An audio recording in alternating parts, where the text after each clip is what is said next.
First of all, it's great to be at Beacon. I attended here for 3 years, many years ago as the DRE for a while, and then kept coming out from Kitsilano all the way to Place Millardville in those days. So, truth, courage, and solutions. Big words for a big problem. The origin story of this book of 43 essays and 17 poems by women was what Ayana Elizabeth Johnson refers to as a rage hike. She and co-editor Katharine Wilkinson were out for a walk and started expressing their anger that there are so many solutions and people just aren't adopting them fast enough to make the difference that's required.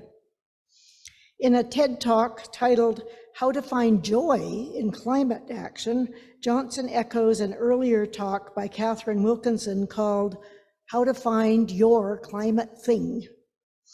Johnson says, people ask, what can I do? And she suspects they're hoping for something small and manageable, something that can be done in the privacy of your own home.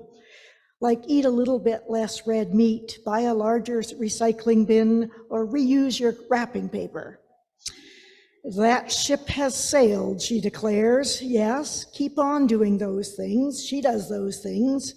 But we all also have to find a way to contribute to systemic solutions for the climate crisis.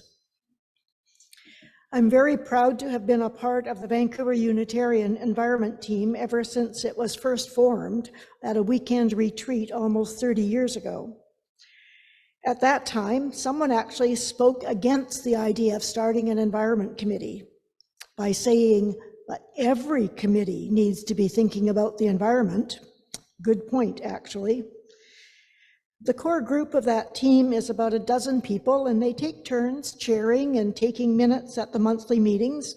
I confess I'm not actually part of that core group, but I do attend meetings frequently and spearhead my own initiatives like the Zero Waste team. I also started a pollinator garden for native plants and encourage composting on the site, and the team supports me with that. When I used to teach team building workshops, one analogy I often offered groups was, are you a football team with everybody on the field at the same time, or are you more like a track team where everybody does their own race and the points accumulate for the team as a whole? Our team seems more like a track team usually. Most people are on a 1 or 2 or 3 person subgroup focused on a passion project, appreciative of the others, but spending most of their time and energy on their own project and reporting proudly in each month. So there's a wild salmon action team and a TMX pipeline protest group. Some of those folks have gone to jail for justice, as Pete Seeger sings. But they also come together like a football team to make and serve fundraising lunches. Indeed, half a dozen of them are in the UCV kitchen even as we speak, preparing a pizza lunch for after the worship service and before today's choir concert. Last year, they funded the installation of heat pumps in the administration building, and now they're wanting to do the same for Hewitt Center. I've actually often felt a bit like a lightweight member of this team. Not only do I not take a turn chairing the group, my initiatives are things like starting book groups and asking for funds to plant more native species and organizing an upcoming pollinator workshop on World Labyrinth Day. I say all this as an introduction to the 3 questions that Johnson suggests we all ask ourselves to find what our climate thing is. The first one is, what needs doing? Well, a lot, actually. I've mentioned some of the projects that the UCB group are involved with to give some things that could be done, but we can't all do everything, so we need to ask a few more questions to find out what's our thing. So the second question is to think about what you're good at. Who are the people in your network you could work with? Look around and join something before you think about starting something new on your own. So humble though it is, I'm actually quite good at starting book groups. 3, and I love this one. If you've taken a lot of time thinking about questions 1 and 2, you might have a huge list of things you could get involved with. Now ask yourself, what gives me joy? So this is like the Marie Kondo decluttering approach, where she asks you to hold up every item you own and ask yourself, does this spark joy? So as you look over your list and think about all the things that could be done and all the things you're good at, ask another question. Which of these sparks joy for me? Her point here is that we need to all be committed for the long haul. And if we're doing things we think are good and necessary, but we don't actually enjoy them, we won't continue for long. Wilkinson in her talk uses the term energy rather than joy. Like, when I give energy to this thing, does it drain my energy or give back more energy?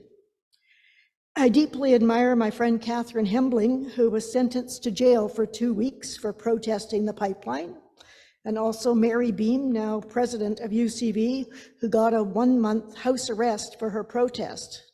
But that's not my climate thing. However, finding out that Mary had special dispensation to leave her home to go to church, I set up a book group so that she had one more thing that she could leave her house for legitimately. So Johnson in her talk offers a Venn diagram with these 3 questions. Slide, please. There it is. During the meditation, you could think of this as something of a mandala to meditate on. You might either now or at some time in the future come up with an idea of what's in the center of your Venn diagram mandala. So as we enter a period of silence and then music, you might ponder, what needs doing? What are you good at? What sparks joy? Let those questions settle in your mind, and you might just discover what's in the center for you.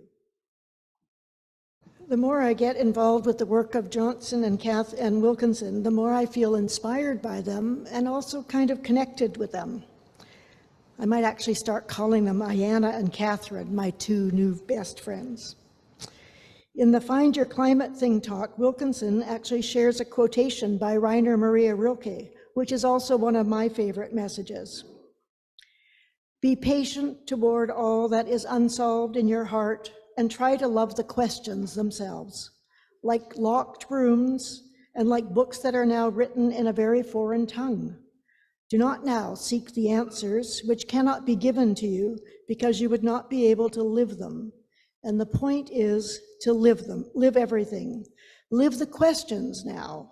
Perhaps you will then gradually, without noticing it, live along some distant day into the answer. So for those of you who might not have received some blinding insight of your climate mission in the past couple of minutes, I offer you the challenge to live these 4 questions and see what emerges for you. Thank you.